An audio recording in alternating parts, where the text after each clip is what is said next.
Okay, I want to talk about Jesus. Obviously, this is the temptation of God's child. It's about the temptation ultimately of Jesus tonight. And so what I want to tell you is what I began to realize in preparation for this and that I'd never paid attention to before. And it becomes clearer as we get through this. And that is that, well, there's a couple of things. One is we think that we understand temptation, and we think it's as simple as staying away from what tempts us and what attracts us to sin. It's kind of like, we think of it like little Richard. Richard was told by his mother, now you come straight home after school, and don't you go by that ballpark and play baseball today. And so after school, he wasn't supposed to stop by and play baseball, but he said that he decided to carry his ball in his glove just in case he was tempted. So I think that's kind of the way sometimes we think, but the truth is that temptation begins within us, just like in Richard there. In James 1 it says, but each one is tempted when he's drawn away by his own desires and enticed. So it really starts within. Martin Luther said this, don't sit near the fire if your head is made of butter. I like that. Someone else said this, and I don't know who said it because I couldn't find a source. It says, it is hard to pick forbidden fruit 100 yards away from the tree. So keep your distance. So we think, well, if we just keep our distance from sin, quite honestly, that doesn't totally work. And that's not how simple being tempted is. Also, we are mistaken about temptation that it's simple and easy to identify and overcome it. And the reason that's not true is because temptation is deceptive, it's tricky, and it will blind you to what it's trying to do to you. In 2 Corinthians 4 and verse 4 it says, the God of this age has blinded those who do not believe. It blinds you. You think you see things clearly, and that's when it's dangerous because you think, oh, that couldn't possibly be bad. In southern Mexico is a cave, and I'm going to try to say this in Spanish, and I'm going to butcher it, okay? So those of you who love Spanish, forgive me now. It is Cueva del Villa Luz. Now, I'm going to tell you what that's supposed to say, which is probably not what it says, and that is the cave of the lighted house. Did that even sound close? Oh, look at me. So, I should take Spanish too. Okay. So, what it is that everybody, when you see it, you think, man, this is the most interesting cave there is. And it really is an amazing cave. It's like a paradise around it. It's got tropical birds. It's got a lush rainforest around it. It's really a beautiful place. There are 20 underground springs that feed that cave. It's got beautiful rock formations, a beautiful water course, beautiful ponds all around it, and there's a mist that often covers the area that's beautiful, and the water often looks turquoise in the water, and there's all kinds of streams even inside the cave, and it's teeming with these little fish that don't really like the light very much, and the environment just seems to be so inviting. The problem is that if you visit it, you will die because it's full of sulfur dioxide and carbon dioxide.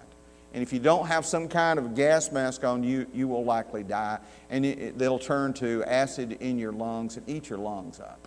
So it's a beautiful thing to see, and the reason the water's turquoise is because of that. It's got like hydrogen sulfide in the water. So it's really a place that's absolutely gorgeous, and you want to see the pictures of it, sometime look it up, but don't go there, okay? So it's that kind of thing. So that's the thing. Sometimes some of the things that look the most beautiful, boy, I want that, and then you go to get that, and it kills you, okay? So, but you think it wouldn't do that, but it blinds you to it. And we're mistaken about temptation and thinking it's simple because we think, well, it's easy to identify and it's easy to overcome. But the truth is that even if that's true, we think that we will be able to overcome it. And the truth is that temptation can build a trap for you. And once you get in it, you can be bound by the thing that you think you could just play with. You thought you could play with it and walk away from it, and it's not like that. In 1 Timothy 3 and verse 7, it says the snare. It mentions the snare of the devil. And so many of the temptations, many of the sins of this world are actually something that will ensnare you, and you cannot get out. In early 2001, in many of the towns of India, they had like a plague of monkeys. I don't know, just all of a sudden they had lots of baby monkeys and they grew up. I don't know what happened. But they just had this plague of monkeys, and these monkeys started coming into town. And they were so hungry that they started biting people, and they started going into their kitchens and stealing their food and going in their fridge. I mean, anything they could do. They were stealing everything they could. And it was getting more and more dangerous to even the children. It was really getting bad. And so they decided, well, they had to do something, but because it's India and they don't really believe in killing them, they just wanted to catch them and relocate them, right? And so that's what they determined to do, and they decided that they'd use an old system to do it. They all got these milk bottles, and they tied a rope to it and then fastened it to the ground, and they put candies and sweeties inside of the milk bottle.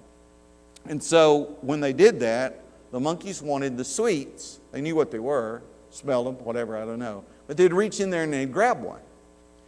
But they are a little stingy. Monkeys are stingy, and they won't let go of the sweet once they grab a hold. But once they make a fist, their hand would not come out of the bottle. And you say, well, when the people go to catch them, then of course they'd let it go. No, they're too stingy for that. So when you go to catch them, you still catch them, and you literally catch them with their hand kind of in the cookie jar, in the candy jar. So that's how you catch them. And the very thing that they thought they had grabbed them. And sins like that, it can catch you. You thought you could play with it, and it will get you and bind you. Now we're not only wrong about how simple temptation is, I think we're wrong about what's the hardest type of temptation. And that's what I learned this week. I thought I knew what the hardest temptations were, and I always looked at this, what's going on with Jesus, and I didn't really think this looked that hard. But I began to realize that what Jesus faced in these three temptations are the hardest temptations I think we face. They're the worst.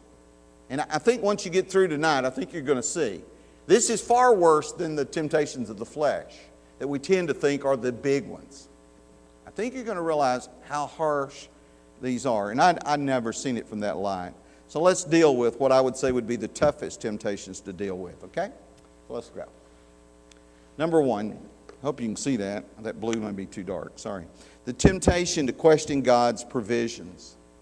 Listen to Matthew 4, I'll read it again. Then Jesus was led up by the Spirit into the wilderness to be tempted by the devil.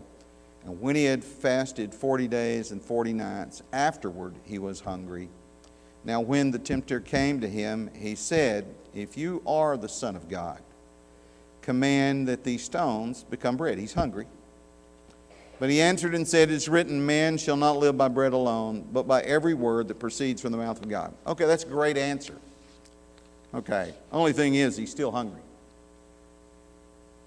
He's still hungry. And by the way, when that second hunger pains, I don't know what you know about fasting, but if you go without food a certain amount of time, you can go a long time. And after about 10 days, you stop being hungry. Probably, I don't know, about 10 days in, you're not hungry anymore. And so you can fast longer than you think. You get cold and you have to be careful about what you do, but you stop being hungry. When it comes back, it doesn't come back like hunger. It comes back like pain. Nothing but serious, scary pain. Like you could die from the pain. So when it says afterward he was hungry, that's what it's talking about. The kind of hunger that can kill. And he didn't have any food. And he was in the wilderness. And he needed to eat something. So he can say all that he wants about man shall not live by bread alone, but he could die from this. That's reality. So the question is, and this is something you really need to see, and that is that there's this temptation to question God's provision. Well, shouldn't I do that? And now, there's another thing you need to see here. I just want to throw this in while we're flying over this territory, that there's a symbolism in this illustration, and that is the 40 years in the wilderness and eating the manna. I don't know if you've ever seen the parallel with Jesus being 40 days, and this is the 40-year thing in the wilderness. There's a little message in that, but I don't have time, just throwing that in. Now, 1 John 2 and verse 16, it says, "For all that is in the world, the lust of the flesh, the lust of the eyes, and the pride of life is not of the Father, but is of the world." And so we categorize this actually in the lust of the flesh. And that's probably about right. But it isn't just the lust of the flesh. This is a man that could starve to death. So our test, if you'll listen to this and understand it, and that is to see, can we trust God's provision? Is what He gives me enough? And you say, well, I don't know if that's the biggest test. It is a huge test. It's a lot more of a test, gentlemen, than a woman. Because this can affect your entire life. Do you feel like you're facing more month than money?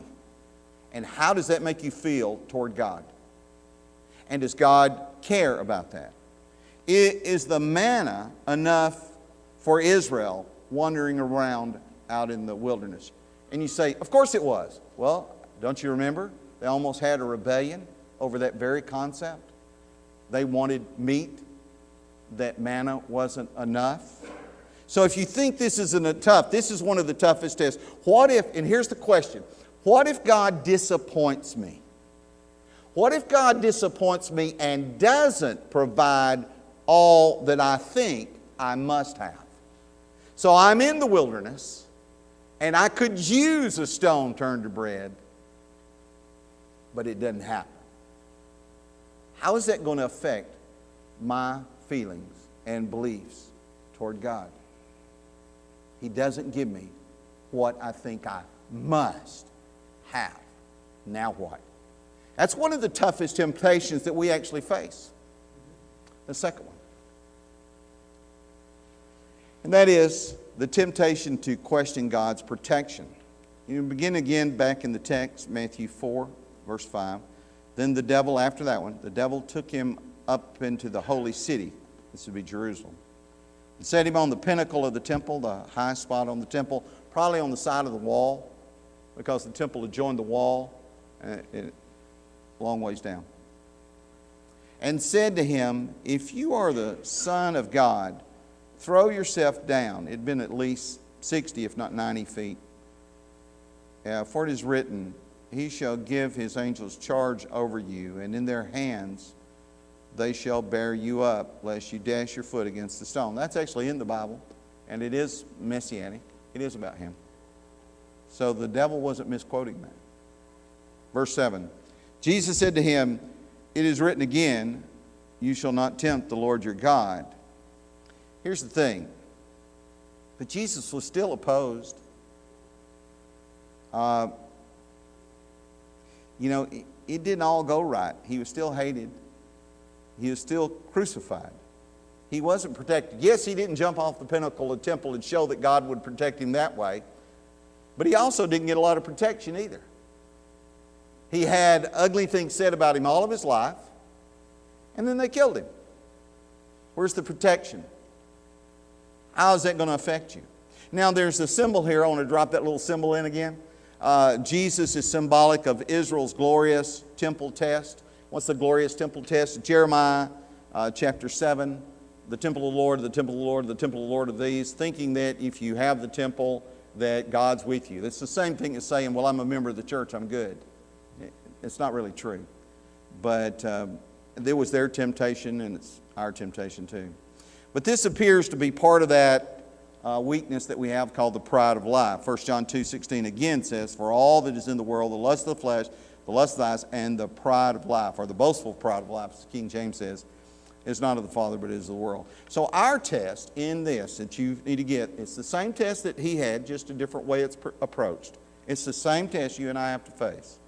And our test to see if we can trust God's protection. Is God's protection of us enough? You say, what do you mean protection? Nobody's trying to kill me. Well, hang on a second. Do you ever feel like you're facing more troubles than Thanksgiving? You ever had anybody sick and they weren't getting well? You ever buried anybody? Somebody you love? Is it enough? See, I don't know. Shadrach, Meshach, and Abednego, their real names are Hananiah, Mishael, and Azariah, which each of those names have a meaning, which makes the story kind of neat. It's almost like a parable. Hananiah means God is gracious. Mishael means God hears, or God hears our prayers. And Azariah means God helps us. So God is gracious, God hears us, and God helps us. That's the message of that book. And that's the message of what happens to them. But is it enough to face a fiery furnace knowing that you're going in? Now, yes, they got out. Everybody ain't got out of the fiery furnace. Some folks went in and died, okay? A lot of Christians have been killed through the years, right? Everybody didn't survive. All good people don't survive and bad things don't happen to good people. That's not true. So now what happens when a bad thing happens and you didn't get the protection you were looking for? You thought the Lord would put up a wall, and I shouldn't have brought up wall. Okay, that's the wrong word. Sorry, that's a bad word. Okay, so you expected God to put up an army. That's not the one either. Okay, so you thought that God would protect you from sickness. What if you're disappointed? What if God disappoints you and does not protect us from all we think that we should be able to avoid? What if I get cancer? What if my child gets cancer? What if they have a sickness that kills them in the night? What if they have a wreck? What if God doesn't come through for me and protect me the way I think He should? You understand? These are the tough tests. It's not those other things. You say, well, I hope I never face that. You will. Most of you already have. These are the questions. This is what drives people from God. You understand that now? And this is what the children of God must face. And it's one of the toughest temptations. The temptations to question God's, not just His provisions, but His protections. Is He going to protect me? What if He doesn't? Will I cease to believe? There's the question, isn't it? Number 3. And you can easily say, oh, well, I would never do that. Wait until you go through it, then brag, okay? Wait until it happens to you. Then you go brag all about what you're going to do. The problem is if you brag like that, you might go through it 2 or 3, 4, 5 times a year for a while. So I'd leave that bragging off. Just be honest with you. I'd just leave that off. Number 3, the temptation to question God's positions. Now let's look at verses 8 through 11. Again, the devil took him up on an exceeding high mountain and showed him all the kingdoms of the world and their glory. I don't know how he was able to do that, but he did it. It's like a miracle thing, I guess. Which I guess the devil can do miracle things. Verse 9. And he said to him, all these things I will give you if you fall down and worship me. I'm going to give you all the, you'll be over all of this. You'll have the greatest position on earth. All you got to do is come to my side. Verse 10. Then Jesus said to him, away with you, Satan, for it is written, you shall worship the Lord your God, and Him only you shall serve. Then the devil left him, and behold, angels came and ministered to him. Now, you need to remember that now. Remember back the provision thing? The angels came. That's why the angels had to come. Jesus would have died. You got that? So God did come through, but He had to get through that time where it wasn't coming through. You see? There was a time where He wasn't coming through. Okay, so now the symbol, just dropping that symbol thing in one more time. The symbolic story behind this is Israel's kingdom test. Is seeking a great position. See, Israel always thought it needed to be the great country in the world. And it never was. It never was. It's never been the prominent country. It always wanted to be the jewel. It never was. When it was at its zenith, it was a podunk country. It was never a big, grand anything. You say, well, wait, when Solomon was there. Well, Solomon was smart, and they had a beautiful temple, but it's still a poor country, and it's just a little bitty place. That's all it ever was. It's the smallest of countries. In fact, God makes that point to Israel. I didn't choose you because you were great. I chose you because you were small. Okay? So that's not what happened. So they never had the position they always thought they should have had. How about you? How about you? Now this appears, again, let's look at the 1 John 2:16. For all that is in the world, the lust of the flesh, this is now the lust of the eyes, because he shows him these things and the glory of them. So that's the lust of the eyes. But that's not really the test here. It's not the lust of the eyes that's really the test. The test is our test. Our test is to see if we can trust God's positions. Is the position that he gives me in this world enough? Can I come in fourth and not even get a trophy? Can I place last? What happens if I don't get the position? What happens if things just don't work out? Do you ever feel like you're facing more confused coercion than control, even at work? Do you ever feel like you don't have the position that you really deserve having? Is it enough to be the head slave? Is it enough to be the head prisoner? That's Joseph. And think about Joseph. Yeah, he was the head slave. Woo, that's what I want to be. Head slave. No. I want something even better than that. I want to be the head prisoner. Now, if you don't get this, and your faith can't survive this questioning of God, Joseph is done for, Joseph. He's quitting there in the prison for sure. He's done with God. God didn't come through for me. I'm done with it. He has not. He gave me that dream. I'm going to be the head. I'm going to be the head. I'm going to be the head. And I ain't got nothing. It's gone sideways since that time. It's gone backwards since that time. I thought I was going to be the top guy. And look at this. I'm in prison. I was a slave before that. And if you can get any worse than a slave, it's a prisoner in Egypt. That was it. Our toughest test. What if God disappoints us? And he does not give us the position of honor or power or loyalty or faithfulness that we think we deserve? What if our mate leaves us? What if our children don't want to be around us anymore? What if I don't have a position of honor at work? What if I don't have a position of honor at church? What if I don't have it? What if I get fired? Has God failed me? What's happened? Amen. So of the toughest temptation, the temptation to question God's positions and what God actually gives out as a position, you see, he was offering the very thing he knew every man wants. Hey, you want a good position. Who doesn't? Here's what you want. You want all your provisions taken care of. You would like to be totally protected. You want a hedge built around you. You do not want sickness. You don't want trouble. You don't want somebody attacking you. You want absolute protection. And then what do you want? You want a position. I want to be somebody. I want to go somewhere. When I talk, I want people to listen. I want to do something significant with my life. What person doesn't want those things?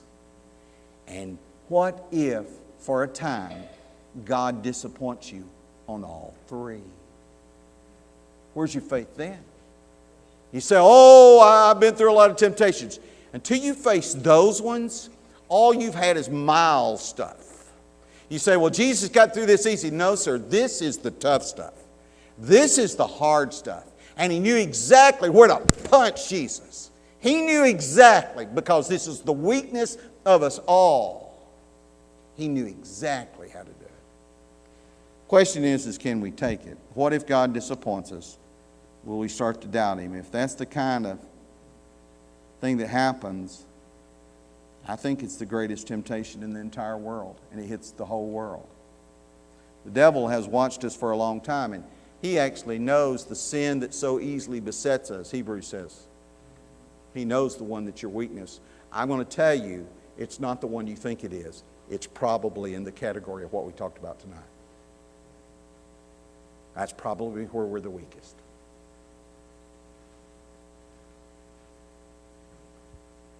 So that's pretty much the lesson.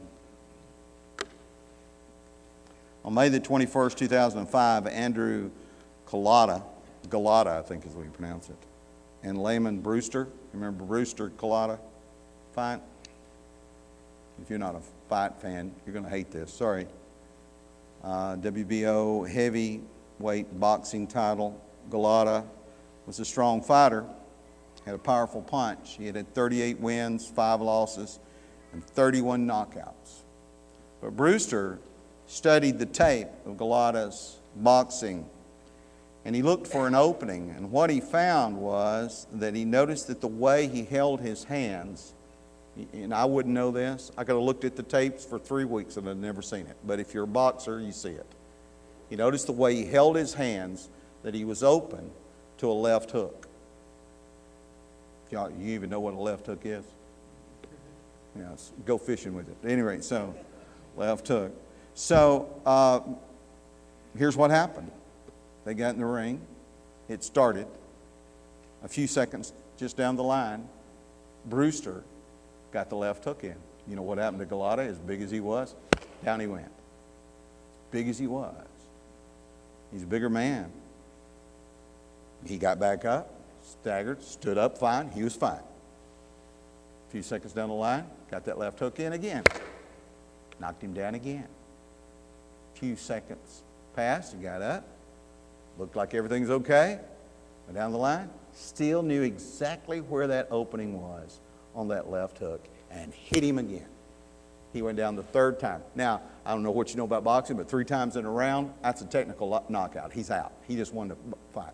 And the reason is he studied what his weakness was, and he pounded the weakness. Let me tell you something. The devil knows where your weakness is, and he intends to pound it. He's going to pound it. He's going to pound it over and over again. You need to brace yourself. Quit thinking, oh, I'll handle this. I'll be a faithful Christian. It's never going to be a problem to me. You need to get over the arrogance of that, because I'm going to tell you something. When he hits these things, it is not easy. This is hard stuff to keep going when things don't go the way you expected and you become disappointed with what God has done. So, endure hardship as a good soldier of Jesus Christ, yes. Facing temptations of the flesh are hard. I don't mean to suggest that they aren't. But the things we're talking about tonight, these are the tough ones. And I know some of you have been through them. Some of you are going through them right now. I know that's true. I know it. I want to cry for some of you myself. I know it. And I don't blame you a bit. This is what makes you or breaks you. These times are what turns you into a person that the Lord would say, behold, great faith, or O ye of little faith. That's what decides it. So if you'll endure this and still trust God and trust that He's good, then what you will have is at the end of that, all of a sudden, angels will show up and minister to you right at the end. And it all turns out okay, right? Or, as in Jesus' case, they come to you after you've died on a cross and they kneel like everybody else will and call you Lord. Now, they won't necessarily do that for you and me, but I want to tell you something. They'll come show up. And they're going to take us away to glory one day because you maintained your faith. If you're here tonight and you've struggled and you've wandered away from your faith, we understand we struggle with the same thing. But you can come back.